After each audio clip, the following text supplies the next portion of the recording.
Hi guys, isa na naman pong informative vlog ang ating pag-uusapan ngayong araw. Ito po ay mga katanungan ng ating mga kababayan na nangangarap pumunta ng Poland. So kung isa ka dito sa napadaan sa aking channel, alam kong nangangarap ka rin pumunta ng Poland. So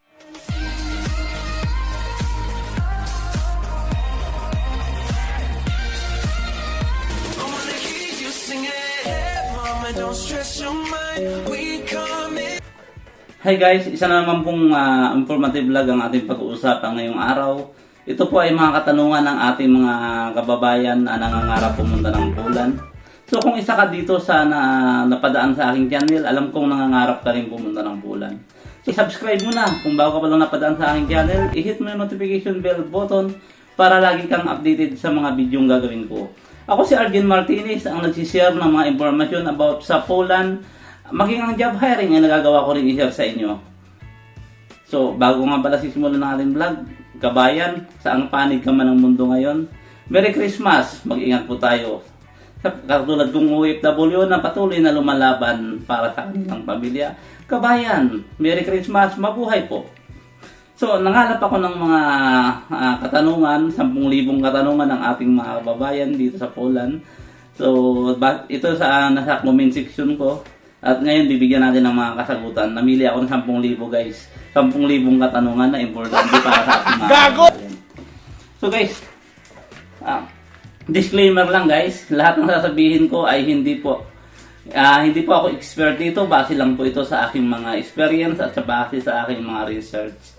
So, kung may masabi man akong mali, paki-comment na lang dyan guys. At gagawa natin ng content din. Kung anong mga ipapayo nyo, i-content natin is paki-comment na lang. So ito, matagal na itong tinatanong sa akin guys.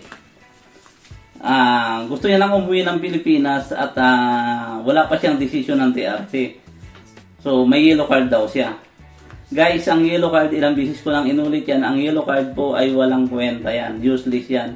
Ang yellow card is katibayan lang na na-receive na ng ORSAD or Buboy Chief Office ang inyong application para sa inyong TRC. Pwede kang umuwi, guys. Kabayan, pwede ka pong umuwi pero hindi ka na babalik. Pwede kang mag-exit ka na nun. Pero kung babalik ka, maigihin mong hintayin ang inyong TRC at contract at ipa-verify yan doon sa Polo Czech Republic.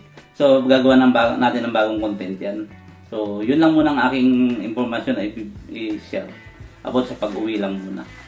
So guys, isa pang katanungan ng ating isa pang kababayan, pwede daw ba mag-start ng work, nandito na siya sa Poland pwede daw ba mag-start ng work kahit for example, nandito siya ngayon sa company namin, lilipat siya at wala pa siyang working permit, pwede daw siya mag-start ng work.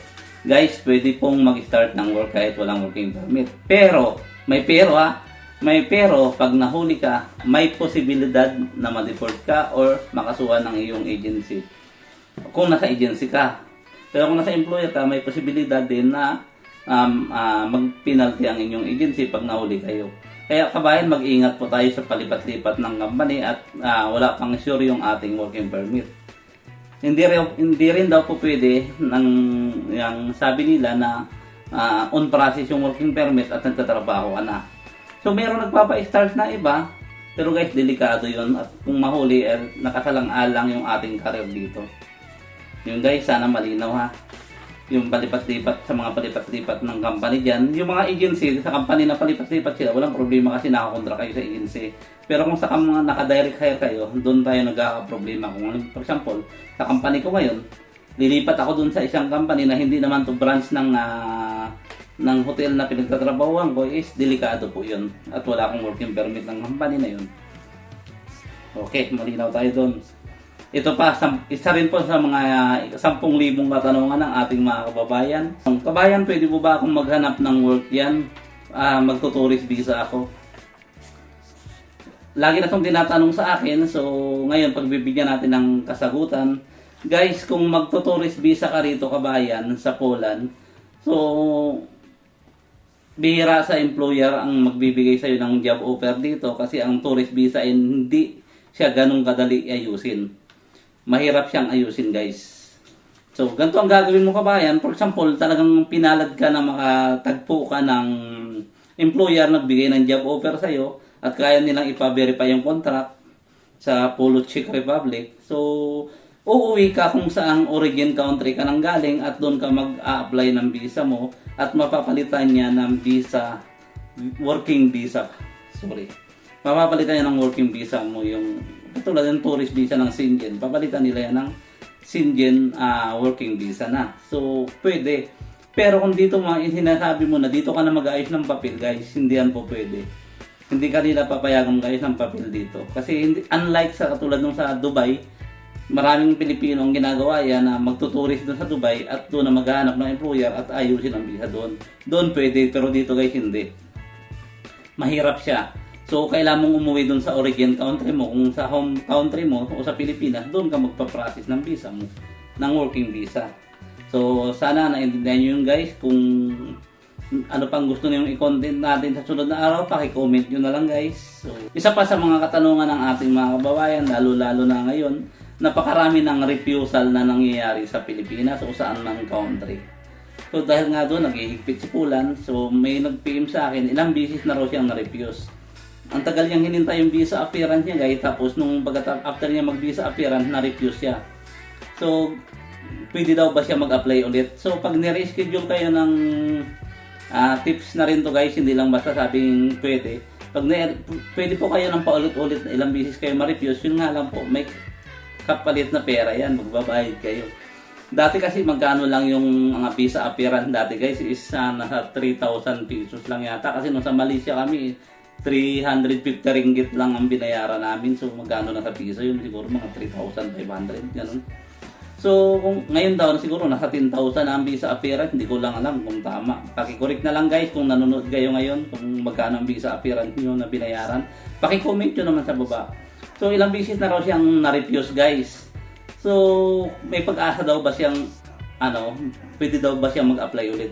Guys, pwede po. Pwede pong mag-apply ulit schedule ulit kayo ng inyong migrant immigration agency na in-applyan nyo. I-schedule ulit kayo ng visa appearance guys. Pero tips ko na rin, so dapat na i-comply nyo lahat ng document kung anong dahilan kung bakit yun na-refuse. Ang laging sinasabi is number 10 guys. Ang number 10 na itopic ko na yun nung nakaraan, hindi yan nag-iisa, marami yung number 10. So pakibalikan nyo na lang yung video yun. Hindi lang isa ang number 10, marami ang reason ng number 10. Kaya pakibalikan yung video na yun kung gusto nyo malaman kung ano yung mga number 10 na yun. Yun na nga guys, kung naintindihan nyo yung aking paliwanag is paki-like naman and subscribe kung hindi ka nakapag-subscribe kanina. I-share nyo na rin at para magkaroon ng idea ang ating ibang mga kababayan at lalo pang mapalawak ang impormasyon about sa Pulan. So hanggang sa muli, ito nga pala si Arjen Martinez ang nagsasabi ng if you want to be a successful, living a simple life is the key. Merry Christmas guys and I love